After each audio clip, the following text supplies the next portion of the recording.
네, 안녕하세요, 여러분. 가을바람입니다. 오늘은 오랜만에 또 양자산업의 다른 기업들의 근황에 대해서 소개해드리는 뉴 웨이브 시간입니다. 첫 번째로는 샌드박스 AQ가 미 공군과의 계약 체결을 했고요. 두 번째로는 리게티, 이제 초전도체 방식의 강자 중 하나인 스타트업인데 여기서 여러 가지 위험 신호들이 나오고 있다.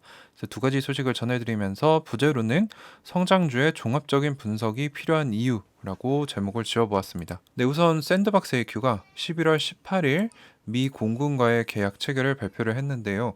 그 내용이 뭐냐? 포스트 퀀텀 암호화, 즉 양자 컴퓨터의 공격을 막을 수 있는 이 분야의 소규모 기업 혁신 연구 계약을 따내었다고 합니다.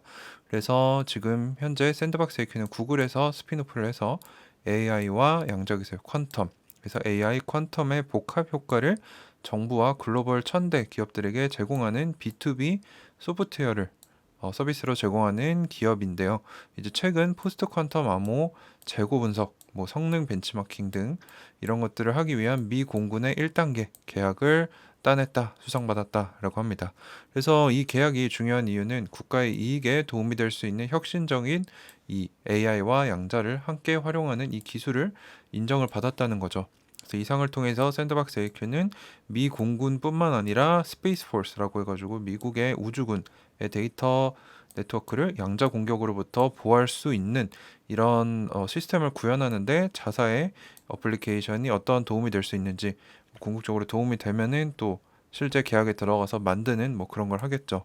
그래서 샌드박스 AQ의 공공부문 사장인 젠 소바다라는 분은 미국의 적들은 양자 컴퓨터가 개발되면 해킹을 하기 위해서 지금 일단 빼돌리고 나중에 해독하는 공격을 하고 있다. 그래서 양자 컴퓨터가 적국의 손에 들어가게 된다면 이제 이 양자 내성 암호가 신속하게 적용되지 않았다면 미국의 국가안보가 파괴될 수 있다. 그래서 국가안보 시스템에 걸쳐서 이 PQC 양자 내성 암호가 배치되는 것은 오래 걸리겠지만 샌드박스 AQ가 여기에 참여하게 돼서 자랑스럽다라고 하면서 이 안보 분야에서 얼마나 이 양자 내성 암호가 중요한지, 그리고 양자 컴퓨터가 얼마나 임박한 위협인지에 대해서 얘기를 해줬습니다. 샌드박스 AQ는 미국의 양자 암호화 전문가들을 모아서 가장 적합한 뛰어난 팀을 구성을 했고, 그래서 AI와 양자 기술을 통합을 시켜서 스스로 어떤 부분이 양자 컴퓨터의 공격에 부족한지 분석하는 이런 솔루션을 만들어서 궁극적으로는 그걸 자동으로 해서 양자 내성 암호를 자동으로 파악해서 업그레이드 할 수 있는 시스템을 만들고자 한다라고 말씀을 전해드렸는데, 그래서 이 PQC 솔루션은 이미 세계의 가장 큰 은행들, 헬스케어 기업들, 그리고 통신 기업들 뿐만 아니라 미 정부 기관들에 의해 사용되고 있다. 이미 양자 컴퓨터는 먼 미래가 아니다라는 것을 여기서 증명을 해주고 있습니다. 그래서 샌드박스 AQ가 잘 하고 있고, 제 양자 컴퓨터의 공격뿐만 아니라 양자 내성 암호의 중요성에 대해서 알 수 있는 소식이었고요. 두 번째는 리게티의 3분기 실적 발표가 나왔는데 여기서 여러 가지 정황이 드러났습니다. 원래 11월 14일 월요일에 발표를 예정했는데 일주일을 미뤄서 11월 21일에 발표를 했어요. 근데 이렇게 미루는 경우는 그렇게 흔치 않습니다. 그래서 이뿐만 아니라 올해 1, 2분기 실적 발표가 이미 됐는데 이 데이터에 오류가 있어서 수정해야 된다고 다시 발표하겠다라고 했는데, 여기서 2019년에 지불이 한 번도 되지 않은 캘리포니아주 버클리에 위치한 당사의 시설에서 전기 비용 1.6 밀리언 달러가 나갔는데 실제로 지불이 되지 않았다는 거죠. 그래서 이런 재무제표에 문제가 있음이 발견이 됐고, 리게티의 설립자인 체드 리게티가 제품 개발을 위해서 원래 임원직에서 전환하겠다라고 얘기를 했는데 이 직무를 전환하는 게 아니고 아직 후임자가 정해지지도 않았는데 12월 15일에 회사를 떠나겠다라는 급박한 소식도 전해졌습니다. 3분기 어닝콜 도중에 이제 발표하던 임원은 체드 리게티의 급박한 퇴사는 그의 퇴사하려는 개인적인 결정이다, 개인적으로 떠나겠다라고 했다고 했는데, 리게티의 잠재력을 완전히 발휘하기 위해서는 이러한 회사를 운영하는데 시간이 많이 걸리는 일상적인 요구사항에 집중하기 위해서 노련한 사람이 필요하다라고 얘기를 했습니다. 개인적으로 나가겠다라고 했다고 해놓고 노련한 임원이 필요하다라는 거는 이사들이 아마 체드 리게티가 적합하지 않다라고 생각하고 쫓아냈다라고 추론할 수밖에 없을 것 같은데요. 아무래도 뭔가 내부에서 트러블이 있었던 것 같습니다. 이런 발표된 실적 자료에 오류가 나타났다는 것도 사실 심각한 오류고요. 그래서 이미 적절한 후보들이 식별이 되었다. 체드 리게티 후임자가, 그리고 체드 리게티와는 개별적인 계약을 진행 중이고 완료되면 공개하겠다라고 했습니다. 그래서 임시 CEO인 릭 데니스는 어닝콜에서 리게티의 기술적 로드맵에는 변화가 없을 거고 낙관적이다라고 얘기를 했는데, 사실 한두 개가 아니고 여러 가지 위험 신호들이 많이 나왔기 때문에 사장이 후임자 없이, 그것도 설립자가 나가버린다는 거는 사실 큰 악재이기 때문에 앞으로는 리게티에 대해서는 투자에 주의가 필요할 것 같다라고 판단이 됩니다. 자, 어쨌든 3분기 실적 발표가 딜레이 됐지만 나왔는데 2.8 밀리언 매출이 나왔는데 2분기 매출에 비해 조금 상승을 했습니다. 2.8 밀리언.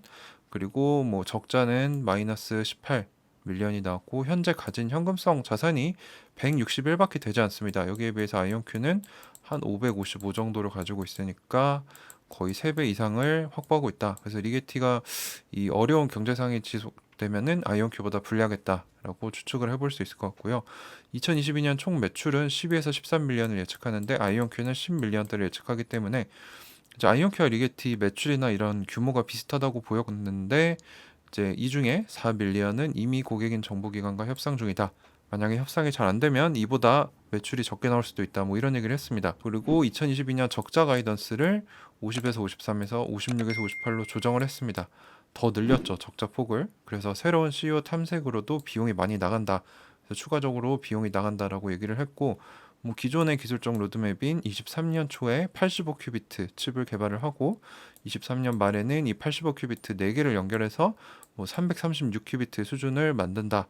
그래서 요 기술적 로드맵은 변화가 없다라고 얘기를 했습니다. 자, 그래서 제 의견은 샌드박스 AQ가 이제 스피노프를 하고 좀 잘하지 않겠느냐라고 제가 예상을 좀 했는데 두각을 나타내기 시작했습니다. 그래서 미래에, 지금은 비상장이라서 투자를 못하는데 상장한다면 투자를 한번 고려해 볼 만한 기업이다라고 저는 개인적으로 생각을 하고요. 기존의 초전도체 방식의 강자로 생각이 되던 리게티에서 여러 가지 위험 신호들이 나오면서 투자에 주의가 필요하다라고 말씀을 드리고 싶습니다. 그리고 이뿐만 아니라 이런 리게티 같은 신생 기술주, 이런 전고체 배터리 개발 기업인 솔리드 파워, 여긴 저도 옛날에 한번 투자를 했다가 아이온큐 투자하면서 전략 매도하고 나왔던 적이 있는데, 여기도 CEO가 최근에 급작스럽게 사퇴를 했습니다. 그래서 제가 하나 배운 점은 신생 기술주들은 이렇게 CEO가 어떤 이유에서든 급작스럽게 사퇴하는 경우가 흔할 수 있겠구나라고 생각이 좀 들면서, 성장주들을 분석할 때 많은 분들이 이제 뭐 돈, 주가 뭐 이런 것만 보시는데 이것만 볼 게 아니고 제일 중요한 거는 신생 기술주들은 기술력을 봐야 됩니다. 그래서 기술을 잘 개발하고 있는지, 그리고 뿐만 아니라 사람을 봐야 됩니다. 이제 그 기업을 운영하는 사람이 뭐 경험이 얼마 정도 있는가, 기술력이 있는가, 또 윤리적인가, 정직한가, 이런 걸 봐야 된다는 거죠. 그래서 제가 항상 말씀드리는 게, 성장 기술주들 볼 때 그들이 가진 돈이나 주가만 봐서는 전체적인 그림을 볼 수 없다는 겁니다. 그래서 특히 사람이 이 기업을 성장시키기 때문에 사람에 대한 공부도 상세히 할 필요가 있다라고 다시 한번 말씀을 드립니다. 자, 그래서 참고로 체드 리게티 같은 경우는 여기 보시면 경력을 제가 좀 찾아봤는데 그렇게 경력이 많진 않아요. 보시면은 예일대학교에서 PhD 박사를 2009년에 땄습니다. 그러면 지금 뭐 경력이 있어봤자 10년 조금 넘으면 거의 뭐 우리나라로 치면은 과장급밖에 되지 않죠. 그래서 실제 경력은 뭐가 있냐 보면은 IBM에서 양자 컴퓨팅 그룹에서 스태프 멤버로 3년을 채 일하지 않고 리게티를 차려서 10년을 해왔다라는 건데, 사실 이렇게 보면은 IBM의 기술을 좀 가져와서 본인이 한번 만들어 봤는데 뭐 이런 이사들과 갈등도 있고 이래서 결국엔 그만두고 나갔다, 뭐 이렇게 그림이 보여질 수 있겠죠. 그래서 이런 사람에 대한 공부가, 저는 아무래도 체드리게티에 대해서 그렇게 공부가 많진 않았는데 좀 젊어서 이상하다라고 생각을 했는데, 이 부분을 보니까 조금 이 현상이 왜 일어났는지 알게 될 수 있는 부분이었습니다. 그래서 집중 투자를 한다면 그 기업을 경영하는 경영진들에 대한 공부가 필요하다라고 생각이 됩니다. 자, 그래서 솔리드 파워 같은 경우는 11월 30일에 이제 CEO가 갑작스럽게 사퇴한다라는 소식이 나왔는데 지금까지 마이너스 뭐 20% 이상 하락을 했고요. 리게티 같은 경우는 10월 31일에 체드 리게티가 떠날 수도 있다라는 소식이 나와서 이때 좀 부진한 모습을 보이다가 11월 9일에 결정타가 나왔습니다. 이제 직무 전환하는 게 아니고 그냥 퇴사해버린다라고 얘기가 나와서 마이너스 30%가 떠서 이 사태 얘기가 나오기 전에 2불 정도 됐는데 현재 가격은 거기에서 또 마이너스 50%가 된 1불 때까지 떨어지게 돼서, 얼마나 성장주 투자가 하이리스크 하이리턴, 그리고 손실이 클 수 있는지 다시 한번 느낄 수 있었고요. 샌드박스 AQ의 미 공군 계약 체결 그리고 리게트의 여러 위험 신호들을 보면서 우리가 성장주를 볼 때는 단순히 그들이 체결하는 계약만 볼 게 아니고 재무적인 거 중요한데 그 회사를 운영하는 사람에 대한 공부 또 종합적으로 크게 볼 필요가 있다라고 말씀을 드리면서 오늘 영상을 마치고자 합니다. 오늘도 끝까지 시청해 주셔서 감사합니다. 가을바람이었습니다.